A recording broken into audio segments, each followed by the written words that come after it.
Good morning, good afternoon. What's up? Welcome, everybody. Welcome to the live stream. Thank you for stopping by. And we got to get into the trial, the Diddy trial, the trial of the century. Cassie being cross-examined, testifying. And let me start off with showing you guys some pictures. Remember that I have a playlist, by the way. I have a playlist. It's right on the front top page of my YouTube page. I also have ickandmel.com, and if you want the email list, sign up to the email list. Every time I go live, you get a email blast. And also on my second YouTube page, we're having Diddy after parties. Pause. And so yesterday we were on there, we were hanging out for a while. Today I think I'm going to do it at 6 p.m. I don't know if I should push them later because it was pretty interesting yesterday, the Diddy after party. I don't know what that sound is. I'm about to figure out what that is. Maybe that's Facebook. I don't know. So let me show you guys this. Let's start off with today. Okay, this morning, some of the pictures. Cue from outside of the court of Cassie's husband arrives. Alex, fine. Oh, that's weird. I have to stop that. I have to fix that. Let me do that. Hopefully that fixes that. This is outside of the courthouse. Alex finds, which is Cassie's husband. You can see him right here. Has been pictured arriving at the Manhattan courthouse. He's there listening to every detail of the day, man. Every detail. That's crazy. Let me close all this extra stuff. That's got to be kind of tough, but I'm sure he's known that all this stuff is happening. Here's the lawyer, Mark Agnifilo.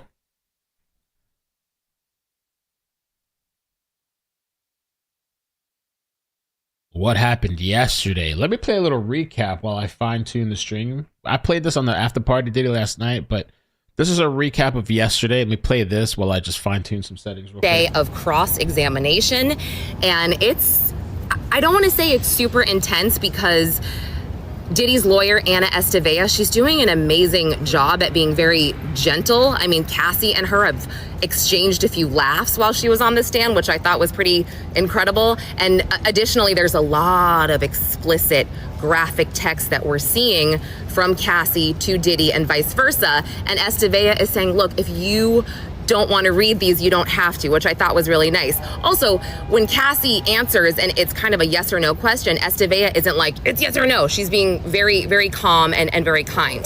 Now, what we saw like right off the bat here was a conversation via BlackBerry between Diddy and Cassie about 2.5 years into their relationship. And remember, at this point, Cassie testified during direct that he had abused her. She didn't want to do freak offs, all this stuff. And she actually said that he said, I miss you already. When do you want to FO? That was Diddy. And she said, I'm always ready to FO. And again, this was August of 2009, about 2 years into their relationship. They talk about when it would be best for them. And then they talk about getting an escort involved. And then we see a text message that says, I can't wait to stare at your BBD. You guys know what I'm talking about. Love. And again, lawyer did not make her say it out loud. There's, a lot of explicit text messages. And look, I think some of the takeaways here at what the defense is doing and what they're eliciting out of Cassie is, again, the email saying she loves him after these FOs. And don't get mad at me. Don't tell me she loves him after these freak offs. I understand how trauma works, but FO is freak off, guys. FO is freak off. We're doing a little mini recap from yesterday, and I think I figured out what was twinkling around that weird sound, so I figured I needed a minute. But this is a recap from yesterday, day 4. Make sure you hit the like button, subscribe. We're about to jump into day 5. But I'm just relaying all this to you guys. So Cassie testified that she had to do freak offs during her period. And we were shown an email where Diddy, for FO planning purposes, asks her when she's getting her period. And she says she's skipping it that month. Additionally, she testified that she didn't want to be a swinger because she didn't want to see him with another woman. Well, we see an exchange where she says she has a fantasy about seeing him with another woman. And I'm paraphrasing here. She also says at one point that, quote, she'd travel anywhere to be with him. And this is while they are discussing an F. And what I thought was interesting, and I talked about this last night, is that you see such a difference in like the opinion that she's giving, because she's saying that Diddy's attorney, their defense, they're doing a great job. But Tisa Tell says, she was saying yesterday, they're fumbling, they're all over the place, they don't know what they're doing, they weren't prepared, they didn't plan for this. So I wonder what's true. FO in this one message, this BlackBerry message.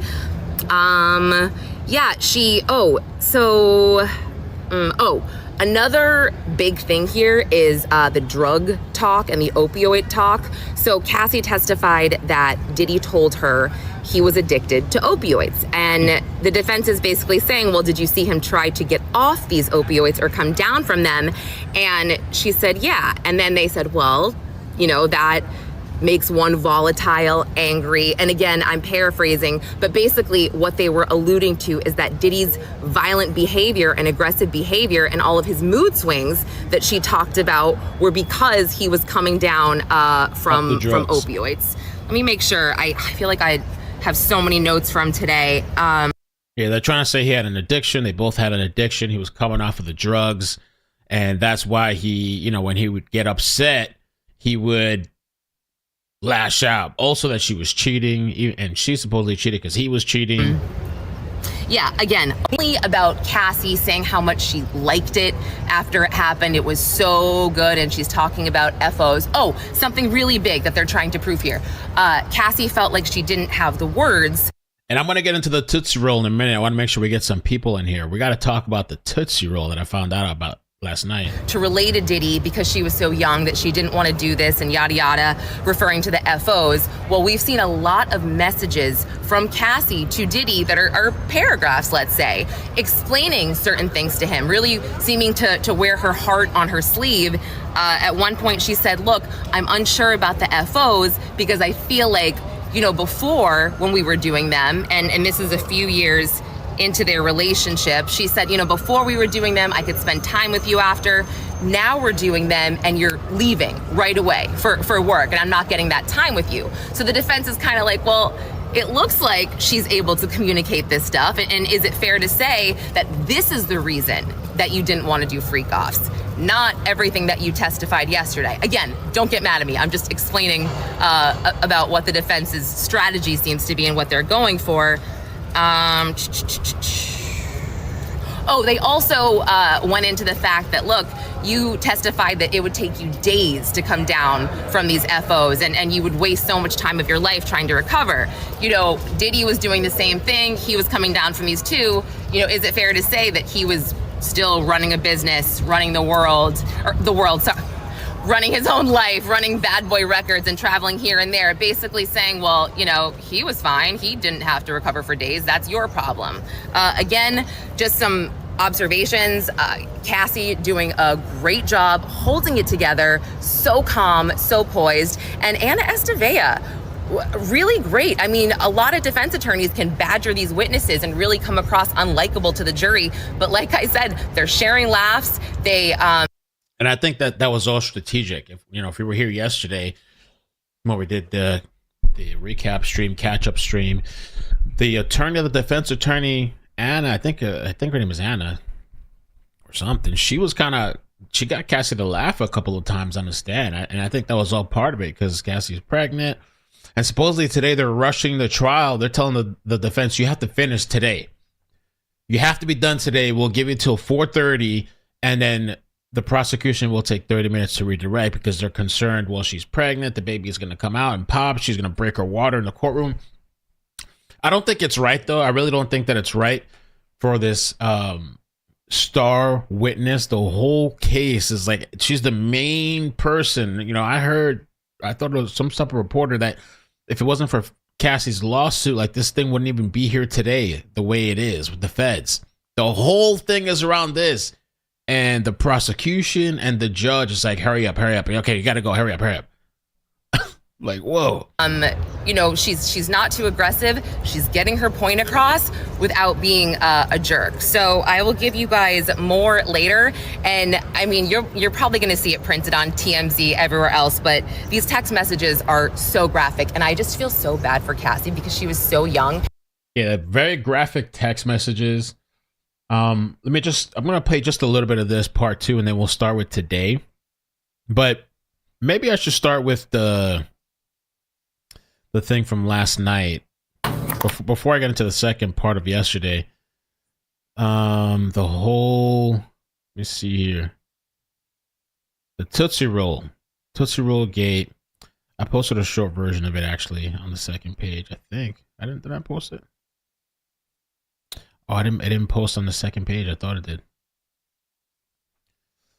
All right, I posted it on Twitter anyway, so that's fine. We'll play the Twitter clip. So yesterday, apparently there's some type of lawsuit. A victim came out. I saw this the other day because 50 Cent posted it, but I thought it was a joke. Apparently it's real. Check this out, man. This is wild. That's why he's in the corner masturbating. Oh my God. No. Another lawsuit? Defendant Combs released plaintiff Jane Doe's neck and then held her arm down while using his other hand to swiftly unbuckle his belt and pants before pulling out his erect, bare-skin penis, which appeared to be the length and girth of a large Tootsie Roll. Oh, they fucking tried this guy. Okay, we got to do Tootsie Roll. Yeah, we need a Tootsie Roll and no Diddy emoji. I want to work on that for tomorrow. The Punisher. Somebody thinks they found the Punisher. Plaintiff recalls feeling relieved when she saw defendant Combs' penis because she knew it wouldn't hurt as much when he raped her. This is real? This is Bro. Crazy. Due to the lack of length and girth, she thought his penis was itty bitty Diddy. Bro, this is for real. I can't believe this shit. Now, the Tootsie Roll, that was a joke, right? Somebody put that on there, or that was a part of the document?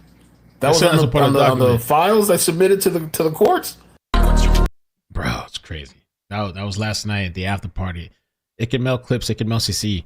Subscribe to that second page. For some reason, when you type in It Can Mail Clips, I changed the name to hopefully so it shows up. It's not showing up, so you have to have the link, I guess. It Can Mail Clips. I don't know what's up with that. It's not showing up. The wrong pages are showing up. It's all weird. I guess you have to have a direct link. I need to figure out how to fix that out. Fix that. But okay, the second part of the examination. recap. I'll just give you some highlights here. Not everything. We saw the defense elicit testimony from Cassie where she admitted to being jealous of Kim Porter and Diddy's relationship.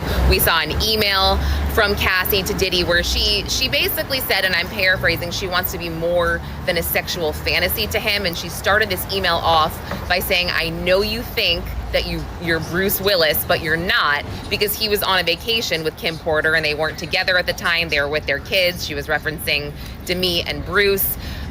So we saw that. We saw some jealousy. We saw some jealousy also with Gina Hun. And they didn't say her last name. I just know she's a fitness influencer, I think. And there's also been rumor that Gina is the lost victim or survivor that they haven't been able to get in touch with. Don't quote me on that. It's a rumor. It's not fact. We also saw something really interesting. We saw an exchange between Diddy and Cassie where he asks her, they're role playing during these freak offs, and I'm paraphrasing, but he essentially asks her if she's cool with everything, kind of making sure, like, are you comfortable with everything? Kind of like, tell me now if you're not, and she says she is. We also learned about Cassie's relationship with Michael B. Jordan in 2015 when she was in South Africa filming a movie. And they centered a lot of the afternoon around Cassie's drug use and how she hid a lot of her drug use from Diddy, so he wasn't aware of a lot of it. The defense would say, well, he was angry with you for doing so many drugs, and he was angry when you would do them with your friends. And then Cassie kind of shot back and she's like, no, he was angry because I did the drugs without him. And Cassie, by the way, she amazes me. I mean, she's 8.5 months pregnant We've seen so many graphic text messages from her, so embarrassing and humiliating for the world to see. And she's just so calm, so poised, so collected. And again, it helps that the defense attorney is not badgering her. Nicole Estevea is not badgering her. Super patient. She lets Cassie kind of explain, and I mentioned that earlier. There were three things. I think two things maybe could be considered impeachment. Sorry, I can't talk. One was the fact that Cassie had testified that she saw Diddy hit her friend on the head with a wooden hanger, her friend Carrie Morgan. Well, it turns out Cassie was in the bathroom for this, she testified, and she didn't see it, but she heard it. And additionally, this ended Cassie and Carrie's friendship, and Carrie sued Diddy and Cassie actually paid her out in a settlement, taking some kind of culpability. And the defense was like, well, this is 2018. I thought you and Diddy weren't together. Why would this end your friendship if you guys weren't together and he did this? And then she sued both of you. So that was interesting. And then the whole balcony dangling thing, sorry, it's loud, with her friend Bana. Cassie said she saw this, and she was sleeping, and she woke up. She testified during direct. Well, the defense pulled up a text message that Cassie sent to Christina Coram, Diddy's chief of staff, after this happened. And the text message said, and we didn't see it, this was not shown to us. And I think this was part of the argument about the discovery this morning, because a lot of people's names are mentioned, whatever. So we didn't see it, but it allegedly said, I just heard something crazy happened, meaning like she may not have seen it. Cassie said, I saw what I saw. She stuck with it, but it wasn't the best look, in my opinion. And then they pulled up a transcript from when she had told the government about the incident with the security guard D-Rock and Diddy going to see Suge Knight, packing up all those guns. And they're like, Ms. Ventura, did you or did you not say that that you were in the car crying when they were when they were going to see Suge? Did you not tell the government that? And she's like, what? I don't think I said that. Like, I'm not sure. She read a transcript that we couldn't see, and she goes, oh, maybe there was a miscommunication. So I was like, oh, that's not great.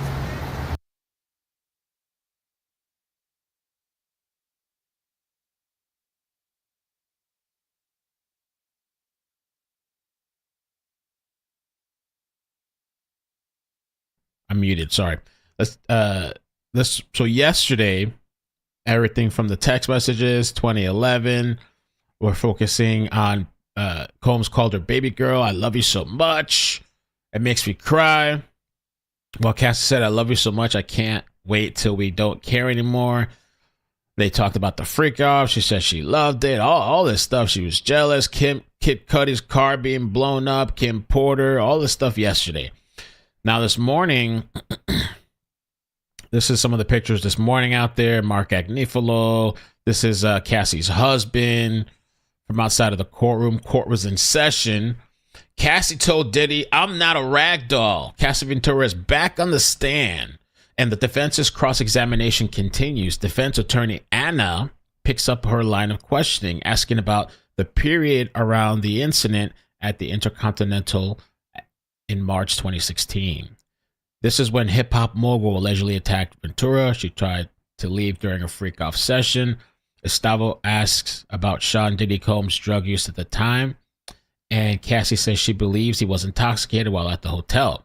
The court has shown a text Cassie sent to Combs March 10, 2016, in which she says, when you get fucked up the wrong way, you always want to show me you have the power to knock me around.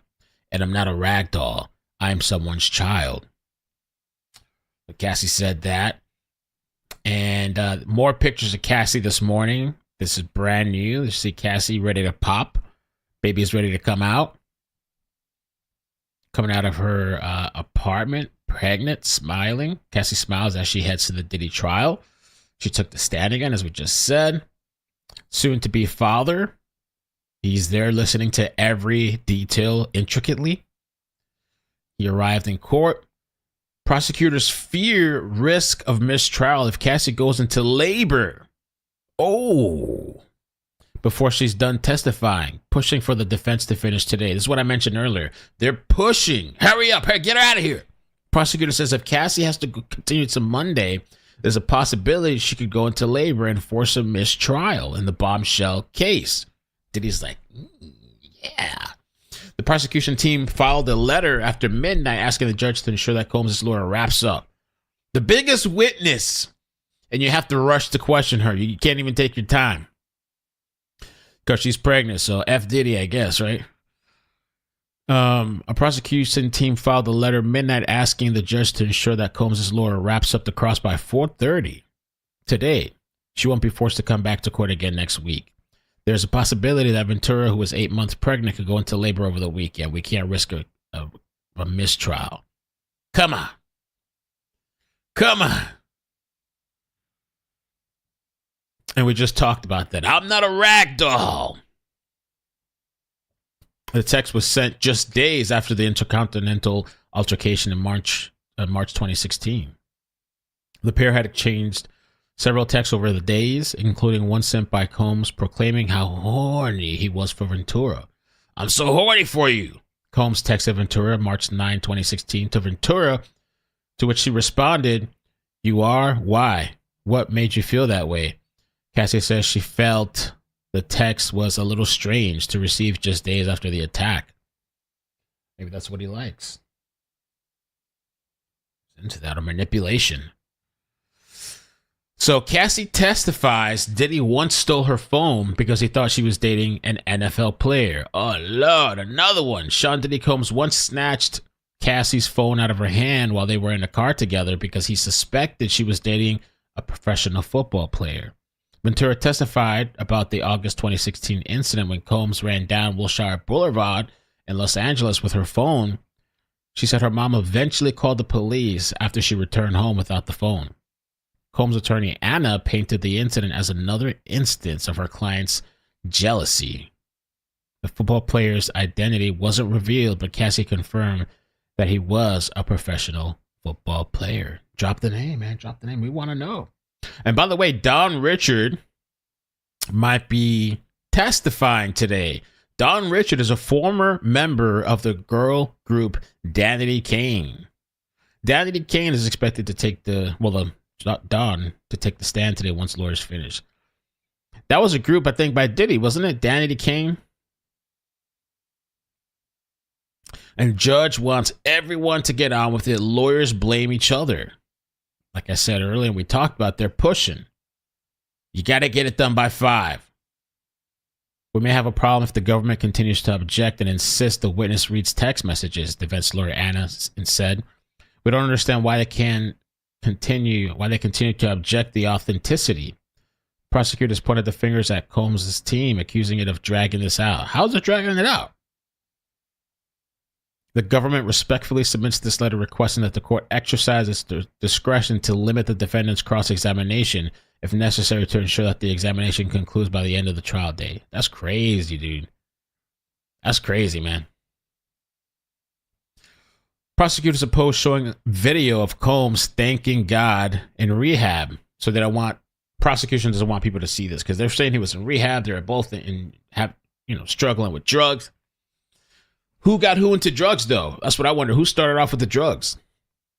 The government opposed the introduction of the video showing Combs strolling through a natural setting and speaking of his faith. Out here, we're going to take a hike in the morning, natural and God. Combs tells the camera in the footage that defense lawyers said he was sent to Ventura while he was in rehab a month after 2016 Los Angeles assault. That's interesting. Didn't know that. So he went to rehab after that incident, a month after.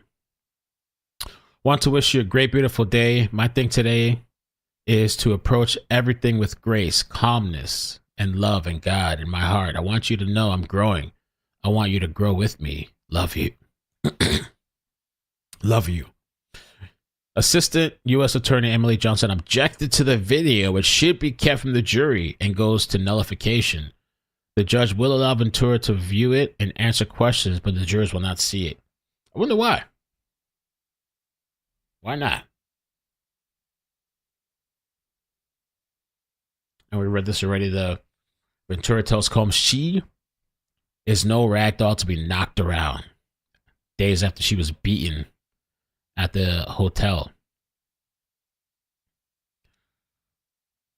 But while the next message paints yet another unflattering picture of Combs, the defense could potentially cite as an example of Cassie understanding her agency and freedom to walk away from him. An angry Combs swiped phones and other possessions, witness says. Combs' anger often led to Cassie losing access to her card and phone. Asked if Combs exhibited this kind of behavior when he was jealous, Cassie said it could be any number of things that could trigger her then boyfriend's ear. He would take it, her cell phone, when he was angry about something. He took my phone, my car, my watch when he was angry, Cassie added. Wow.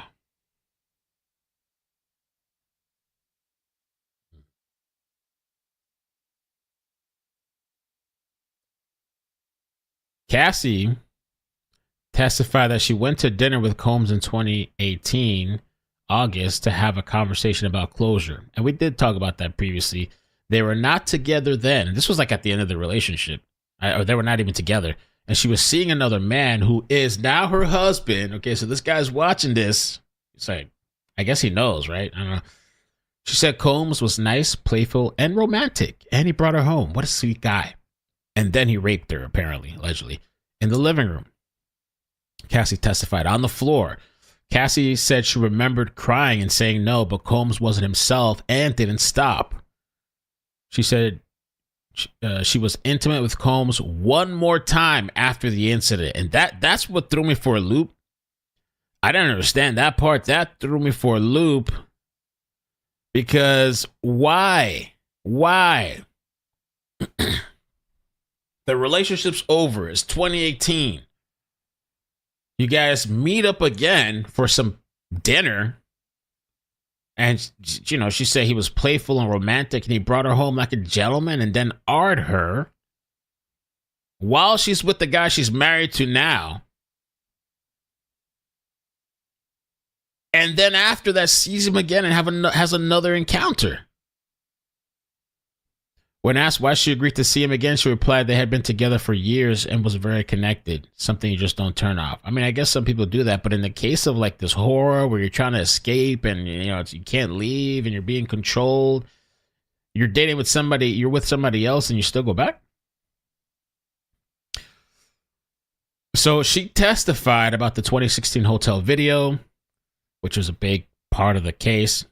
The video obtained and posted by CNN last year shows Combs throw her onto the floor before kicking her and dragging her. The former security manager for the hotel was the first witness on the stand. That was the guy, Flores. He's now a LAPD officer, apparently. And testified that Combs threw a stack of cash at him. Take that. Don't tell anyone. Cassie testified she took a selfie of the incident. So here's the vase. Here's a picture of the vase, I guess, broken. Which showed her with a fat lip and wearing sunglasses. She said she wore the sunglasses to cover a black eye. Combs texted her claiming police were at the hotel, asking her to call him immediately. Cassie testified. She testified she responded saying she was supposed to attend a premiere but had a black eye. You are sick for thinking it's okay to do what you've done, Cassie texted. Please stay away from me. Prosecutors alleged the assault happened during a freak-off, but Combs' lawyers, who sought to have the video excluded from trial, argue it was a glimpse into the complex but decade-long consensual relationship. Combs later apologized in that bizarre video. Yeah, we did see that video. We got the ragdoll thing ready. Combs took her phone at times. He thought she was dating a professional football player. They didn't drop this guy's name, apparently. They didn't drop his name. That would have been interesting to hear the name drop. So he would take her phone. The aftermath. Combs apparently went to rehab a month later. They didn't want to play the video, apparently. She testified she doesn't remember a whole lot about the aftermath of the incident, and she went to New York to do promotion for a movie she was in. The defense asked if she remembered Combs going to Sedona after the Intercontinental Hotel incident. Ventura said she could have, and said at some point she went to Sedona to take a break from drugs and partying. And I remember yesterday, too, when they mentioned this place, And they were like, oh, it's a rehab. She's like, oh, it's like a spa. Probably when you got money like that, man, and you're rich and famous and you got some type of addiction problem, man, that's just a spa. It probably is. You know what I mean? You're not allowed to have access probably, but they're probably giving you other kinds of drugs, IVs and stuff. I don't know. Relax, getting massages, you know, catered to, personal cooking, personal chef on some type of penthouse, you know. So, okay, Ventura allegedly heard threatening man. The defense then asked a number of questions about Ventura's prior testimony, including bringing up the person she knew who said he'd seen a sexual video of her. And when Combs had messaged her not to let him out of her sight. The defense referenced another incident where Ventura allegedly got into a fist fight with a woman at her brother's birthday party in Connecticut, and a text she sent Combs where she said she got into a bar fight and tried to kill a bitch. Yeah, I remember that. That's crazy. The defense played a recording apparently of the conversation between Cassie and the man who said he'd seen the sexual video of her. On the recording, Cassie can allegedly be heard asking the man to show her the video, whether or not he had it on his phone, that she wanted to see it. It's my life and I'll kill you. Damn. The recording continues, Cassie allegedly saying to that person, I will cut you up and put you in the effing dirt right now. I'm going to kill you and he's going to kill you again. I've never killed anybody in my life, but I'll kill you. Wow. She allegedly accused the man of playing games with her, saying he saw something that he was now saying he didn't. I'm not playing with you, Cassie allegedly said. She allegedly told him to be her brother and tell her what he saw. Damn.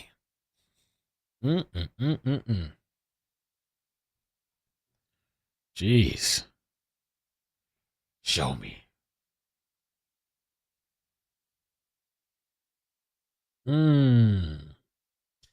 So, you know, Chris Brown is locked up. They arrested him for some previous incident. I don't know what happened to homeboy. He's locked up. And let's see, what's the better view? I guess this. Cassie denies dance with Chris Brown as Diddy ran off with her phone. Anna moves on to an incident in which Combs said he believed Cassie was cheating on him in 2018, and Cassie said the relationship was over by then. When asked how Combs learned about the relationship, she says she's not sure. We were not in a great place. I was dating someone else. I'm not sure how he found out. He grabbed my phone and ran out the car. Cassie says Combs then ran off with her phone and was gone for a couple of hours. Damn. Later, speaking with the man she was dating who described as a professional NFL player. Anna uses the word cheating in her description of the relationship, which Cassie says is incorrect. It was a boyfriend-girlfriend relationship. What the hell is that? Between her and her new partner. So that's not a relationship? It was a boyfriend-girlfriend relationship between her and her new partner.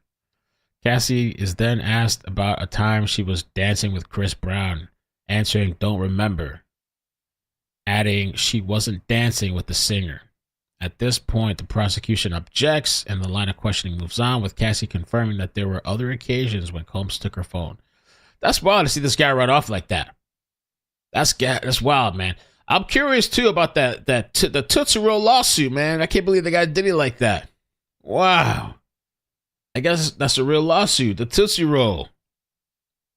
And 50 Cent said that's why Diddy's watching in the corner, because he has a Tootsie Roll. So he's in the corner just kind of watching while his girl gets, whatever.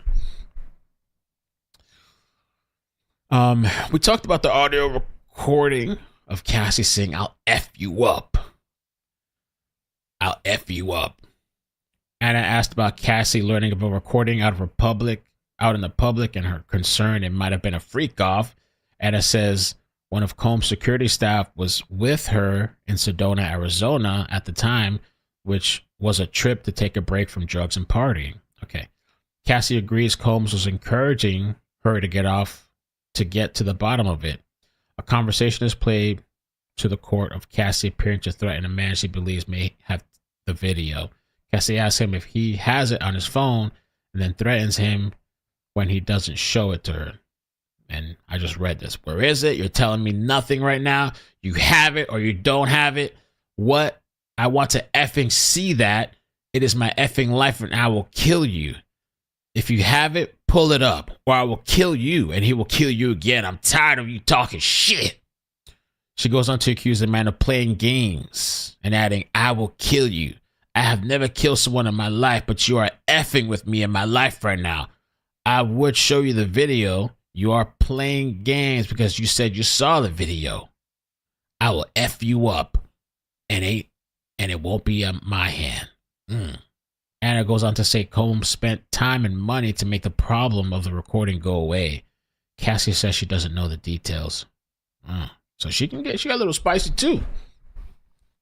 Concerns over use of escorts from TV show called Gigolos. An escort service used by Combs and for his parties, Cowboys for Angels, is discussed, and the fact that it appeared in a TV show called Gigolos.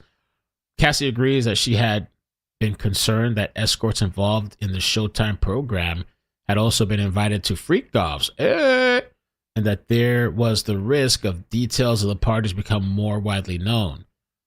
When asked about one escort who was featured and if they had been invited to the freak-off, Cassie says, I have never seen the show, so I don't know.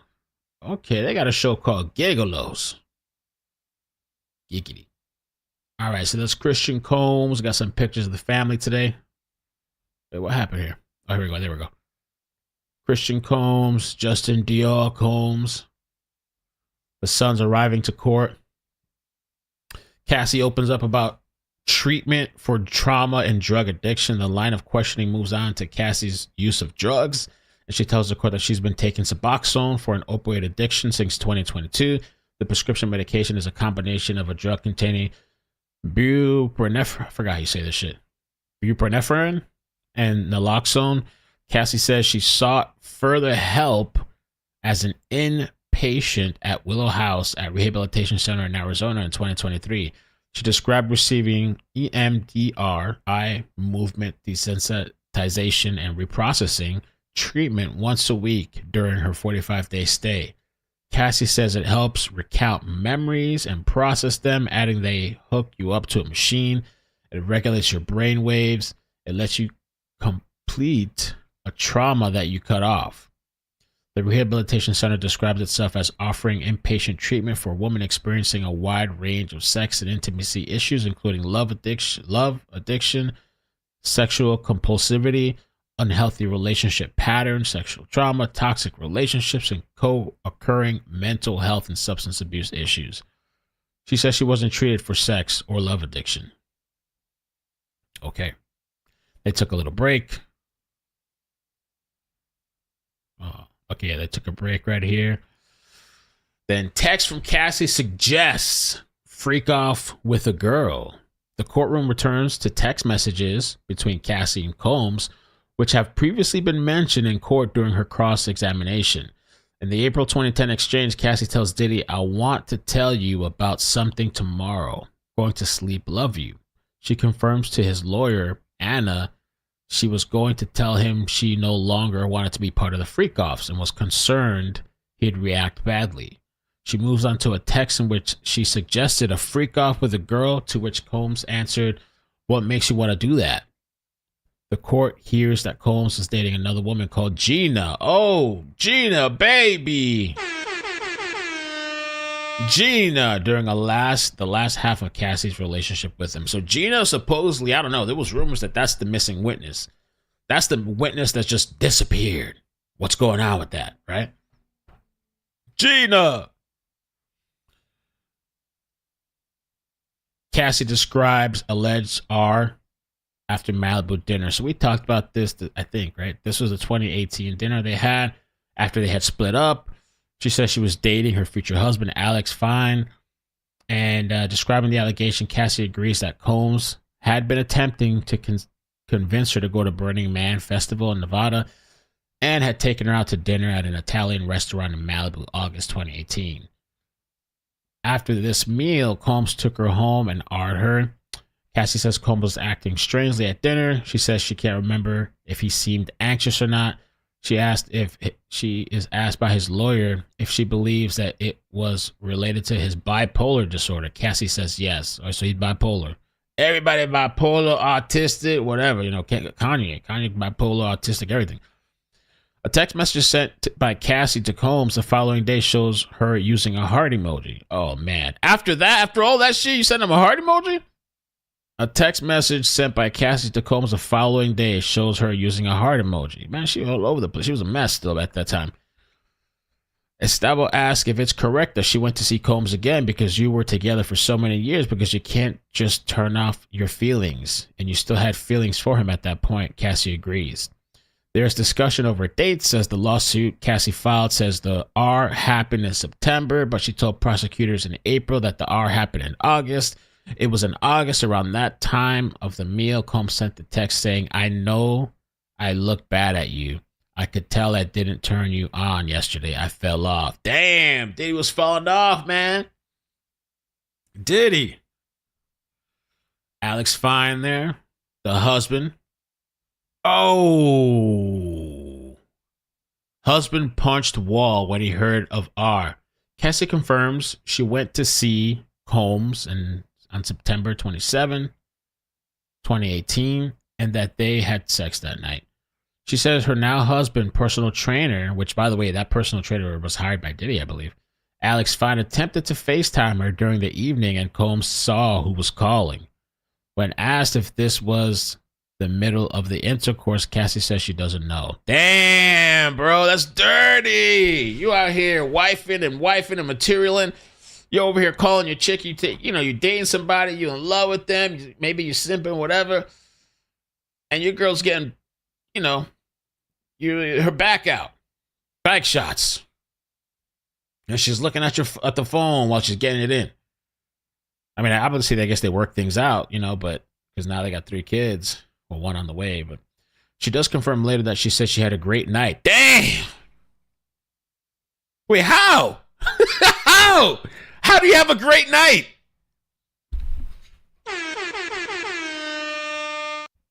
Daddy, I like when you scrambling and scraping for shit. No, I like that. What the heck? Okay.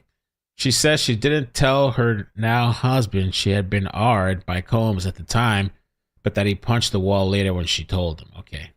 Wow. That's tough, man. Wow. They just took a lunch break. So that's crazy. That's I'm going to look at some of the articles too to kind of catch up what happened this morning. Cassie says, I'm not a ragdoll. We talked about that. She denies the dance with Chris Brown as Diddy ran out. That's crazy too, that Diddy just ran off with the phone. No! Any guy that does that, takes the phone and just runs off and disappears for hours. I can't imagine that. What the hell? Audio played of Cassie saying, I'll F you up. Cassie message suggests freak off with a girl. He was acting strangely. Supposedly, maybe this guy had addiction and bipolar. Okay. Wow. Picture from the outside. People from international outside of the country showed up. It's a worldwide case. Tourists, including from Holland and Austria, lined up outside of the Manhattan Federal Court Friday morning for 30 minutes. Okay. People all over the world. Dutch mom Mike van Strenten, a prosecutor herself in her country, came to the court with her son, Floris Valkenburg, because they've been enthralled with the case. This case is big news in Holland. There are still articles about the testimony of Cassie. Everybody's on edge. The son of Valkenburg, a butcher in his country, said Diddy is a dirty guy. It's a worldwide case, the son said. It's amazing to see all the press attention here. The duo were hoping to see Combs' son and described him as looking very chill. So, yeah, Chris Brown, name drop in the trial. Chris Brown, along with a mystery NFL football player. Who's that? Who is that? Do you remember Combs thought you were dancing with Chris Brown? And that man could dance and sing. Anna asked Cassie. She says, I do, but I wasn't dancing with Chris Brown. Anna moved on to another topic for a brief exchange. Brown is just one among a list of celebrities whose names have come up in the trial. Britney Spears came up on Thursday because Combs invited the pop star to Cassie's 21st birthday. Actor Michael B. Jordan, Kid Cudi. There's more people too, I thought. Okay. Wow. Is that Mama? Chance Combs, twins, Delilah and Jesse Combs, King Combs. Okay, and Janice Combs. That's Mama right there. Mama's love. Mama's love. I need some type of more sound effects. Oh, by the way, I ordered a little bigger thing because I got this little mini thing. I need something bigger. It's coming this afternoon. I want more buttons to touch so I can fuck up the stream. All right. So the kids are there. The daughters are there. They're all in support, standing in unity. Oh, wait. Diddy's sons attends court. Daughter's absent again. So the daughter's going to show up. Ooh, okay. I don't, yeah, it's a lot for the kids to be there. But I wonder if his daughters feel some kind of way. You know? Here's who will take the stand after Cassie's explosive testimony in Diddy trial. Cassie Ventura harrowing turn as the star witness in the Diddy Combs trial is expected to end Friday after an electrifying 4 days, and the prosecutors plan to bring other alleged victims to the stand. Don Richard, a singer in the Combs founded group of Danny DeCane. I mean, what song did Danny DeCane do? Danny DeCane. Oh, can you guys help me out with the like button, please, on YouTube? Danny DeCane.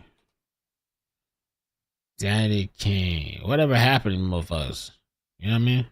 I don't even know a song. I remember there was one popular song that if I heard it, I'd probably recognize it, but I don't remember the name. Hold Me Down. Want It. I don't know. Damage. Or maybe it was Damage. I'm damaged. Actions speak louder than words. You gotta show me something. Okay, I don't know. Okay, so he's supposed to be testifying. We talked about Cassie threatening this man that I'm gonna F you up. She thought maybe the guy had a recording. And they're caught up. A grueling 3 days of testimony. Cassie, I will F you up.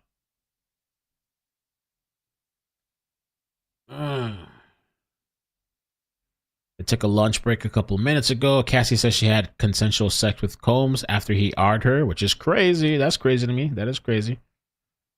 Combs heavily involved with cross-examination. Sean Combs has been very involved in the cross. He's leaning in to read the transcript on the monitor, passing notes down the line to be handed to his defense team, specifically to Anna, and whispering with his attorney, Mark Agnifilo. Cassie says Combs AR'd her after dinner. We talked about that. Everything. Ventura admits that she once suggested hiring a woman for a freak-off. Oh, the defense showed Cassie a 2010 text message in which she seemed to suggest to Diddy that they were bringing a woman instead of a man to their regular freak-off sessions. Yes, that's what I'm suggesting. Okay. Hey. The defense has conceded that Combs is prone to violent and boorish behavior, but his lawyers insist that Ventura and other alleged victims were consensual adults. Judge again chastises lawyers for not picking up the pace. That judge, he's like whipping the lash. He's just, hurry up! He wasn't doing that with the prosecution. As soon as the defense got on, he just didn't even make it through half of the day yesterday. And the judge is already like, hey, are you done yet? How long is it going to take?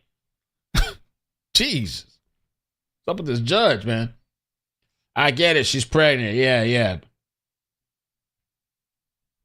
So maybe they should have had this trial another time or something. I mean, how are you going to... She said, I don't hate him. Where's this at? I don't hate him. Cassie told Combs used an alias, Frank Black, as some of the messages referred to the FBI. The defense showed Combs responded to Ventura's messages saying he was trying to call her but was getting sent to voicemail. Another message showed Ventura responded, I know I look bad. I could tell I didn't turn you on yesterday. Damn. So that's confirming he probably did R her. There's a sidebar on the defense has Cassie clarify that she said in April 2025 meeting with the alleged R happened in August. Here we talk about all that. Okay. So we're caught up. Pretty much caught up with the whole day. Interesting. I have another breaking story that I think we're gonna need to cover.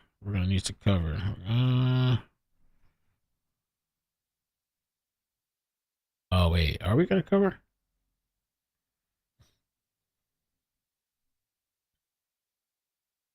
Oh, we might cover. Let's see. I don't know if we're covering it now.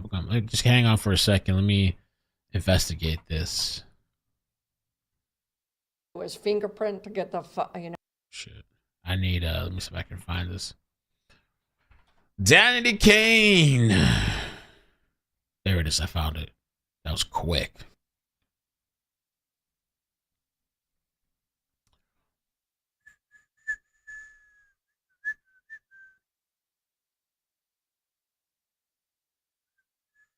Wow. Okay. Yeah, we're gonna have to do something, bro. Wow.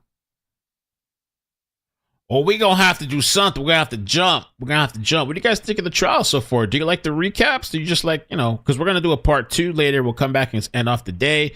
We're gonna cover some breaking news in the middle. Do you like this, or would you want to just sit and just cover live updates throughout the day?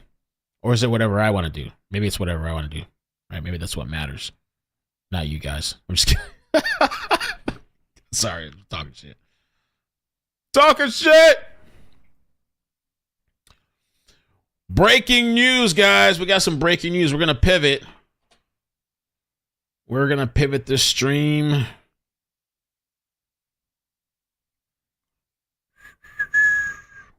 And we'll come back for part 2. And then tonight's the Diddy party, man. If you're not there, you're squared.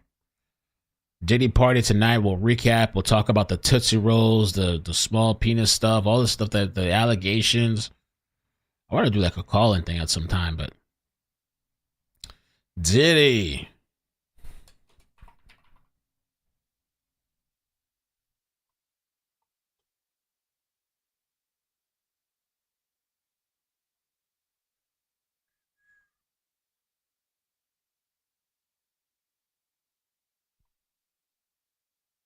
Okay. Set up the stream because we can jump over.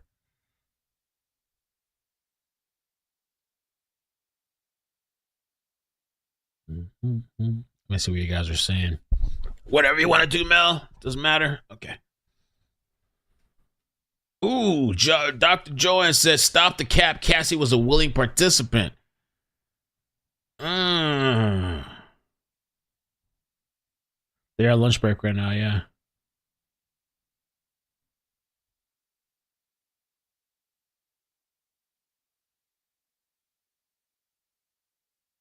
Well, that's true, yeah, because we had a really nice chase yesterday. That was dope. Yesterday's chase.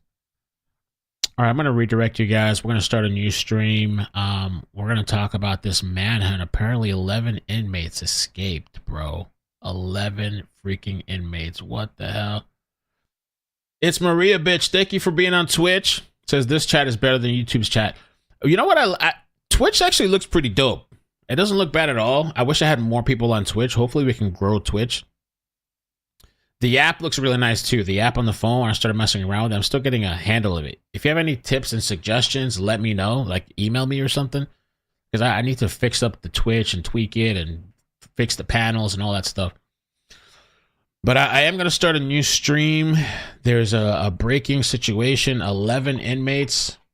Breaking Bad. Not Breaking Bad. What's that show? Prison or something? 11 inmates escape. One's been recaptured so far. Oh, man. All right, we're going to redirect. So just give me a few minutes so I can start up all the other streams and the other platforms, Twitch and everywhere else. I'm going to